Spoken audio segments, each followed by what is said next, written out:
अब आपको पहलगाम आतंकी हमले को लेकर एक बड़ी खबर बताते हैं। एयरफोर्स के अधिकारियों के साथ पीएम की बैठक खत्म हुई है।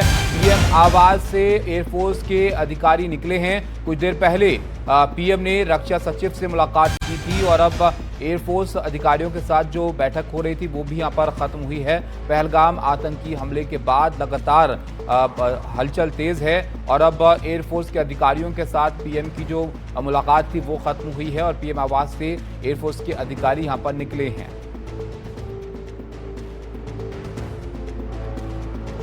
राजीव हमारे साथ है। राजीव, बताइए इस बैठक को लेकर क्या खबर मिल पाई है?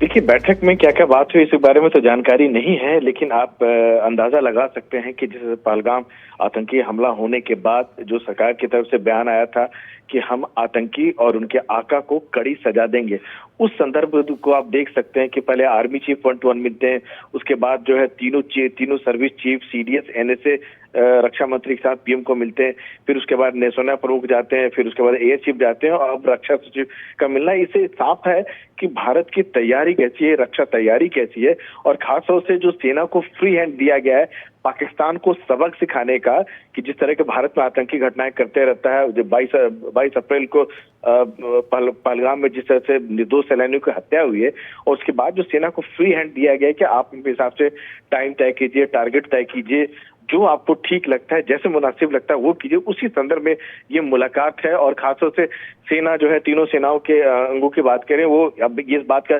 गंभीरता से विचार करें कि पाकिस्तान को अगर हिट करना है तो हम कैसे हिट करेंगे ताकि हमारा कम से कम कोई नुकसान ना हो, हम उसे ज्यादा से ज्यादा उसका डीप स्टेट है उसको हम चोट पहुंचा सके। केवल टेररिस्ट कैंप को चोट पहुंचाना मकसद नहीं है, बल्कि उनके टेररिस्ट कैंप का जो सपोर्ट जो लोग कर रहे हैं, पाकिस्तानी आर्मी जिससे सपोर्ट कर रही है, उन पर एक डीप स्ट्राइक जिसको कह सकते हैं, एक कड़ा संदेश जो है तो वो देने की जरूरत है। और उसी को लेकर जो इस संदर्भ को मुलाकात को देख सकते हैं, प्रधानमंत्री खुद एक पूरे घटनाक्रम का निगरानी कर रहे हैं, सेनाओं को संदेश दे रहे हैं कि आपको कैसी कार्रवाई करनी है, क्या नहीं करनी है। तो भारत का मैसेज साफ है, एक क्लियर कट पोस्चरिंग है। कल रक्षा मंत्री ने भी कहा था कि जो लोग जैसा चाहते हैं हम वैसा ही करेंगे, यानी देश ये डिमांड कर रहा है कि पाकिस्तान के खिलाफ कड़ी कार्रवाई की जाए, एक कड़ा मैसेज दिया जाए ताकि पाकिस्तान जो है जिस तरह का आतंकवाद का भारत में भेजता रहता है, घुसपैठ कराता रहता है, कम से कम आगे ऐसा ना करे। राजीव, इन मुलाकातों में और जो वक्त लग रहा है उससे ये अंदाजा लगाया जा सकता है कि एक कड़े जवाब की तैयारी यहाँ पर निश्चित तौर पर हो रही है, क्योंकि पाकिस्तान की जो हरकतें हैं वो यहाँ पर रुक नहीं रही हैं। एक के बाद एक इस तरह की नापाक हरकतें देखने को मिली हैं। तो ऐसे में इन मुलाकातों से क्या ये समझा जाए कि कुछ बड़ा यहाँ पर होने वाला है और पाकिस्तान को एक बहुत तगड़ा जवाब यहाँ पर मिलने वाला है? बिल्कुल तगड़ा जवाब मिलेगा। और जब जब जो है पाकिस्तान ने इस तरह की गुस्ताखी की है, 2016 में उड़ी सेना के कैंप पर हमला किया, सर्जिकल स्ट्राइक हुआ। 2019 में जो है पुलवामा में सीआरपीएफ के काफिले पर हमला हुआ, जैस के आतंकी कैंप जो थे बालाकोट को एयरफोर्स ने तबाह कर दिया। तो समय जो सेना अपने हिसाब से तय करेगी, ये बिल्कुल साफ है, मैसेज बिल्कुल क्लियर कट है कि पाकिस्तान को और जो टेररिस्ट जो है जिन्होंने ये गुनाह किया है उनको कड़ी से कड़ी सजा मिलेगी। प्रधानमंत्री के शब्दों में कहे तो कल्पना से भी परे, कल्पना से भी ऊपर उनको कड़ी सजा मिलेगी। रक्षा मंत्री इस बात को दोहरा चुके हैं, गृह मंत्री भी कह चुके हैं कि चुन चुन के उन आतंकियों को मारेंगे। ये मत समझे कि डिले हो रहा है, ये डिले नहीं हो रहा है बल्कि सोची समझी रणनीति के तहत हो रहा है कि हम कब और कहां कैसे करें, इसकी टोटल प्लानिंग चल रही है।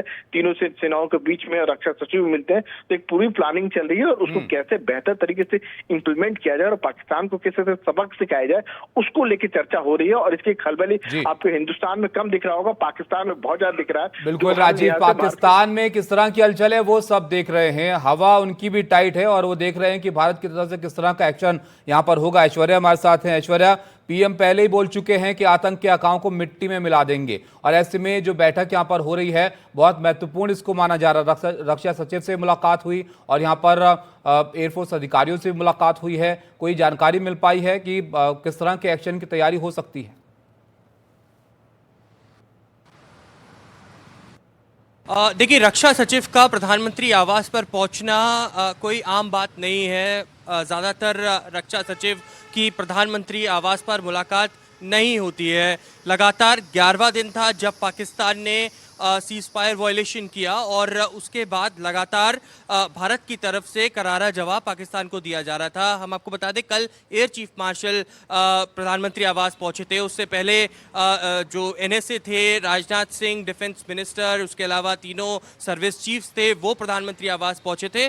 और इन सबका एक अलाइनमेंट है यह दर्शाते हुए कि जो प्रधानमंत्री ने कहा है कि एक इस तरीके का जवाब पाकिस्तान को दिया जाएगा जो उन्होंने सोचा भी नहीं होगा। हमको सीधी तस्वीरें पहले साथ लोक कल्याण मार्ग प्रधानमंत्री आवास से दिखा दें, क्योंकि लगातार जो ऑफिशियल्स हैं, भले ही वो इंडियन एयरफोर्स की बात की जाए, भले ही वो आर्म फोर्सेस की बात की जाए, वो उनका निकलने का सिलसिला जारी है। और डिफेंस सेक्रेटरी आर के सिंह के साथ लगातार प्रधानमंत्री की जो मुलाकात है वो जारी है इस वक्त भी। और एक जो गोपनीय तरीके से स्ट्रैटेजी बनाई जा रही है, क्योंकि यह भी देखना होगा कि किस तरीके से भारत जवाब देता है और इसकी सूचना किसी को भी नहीं होगी, क्योंकि एक अकल्पनीय जवाब की बात करी है प्रधानमंत्री ने, वो एक रणनीति तैयार की जा रही है।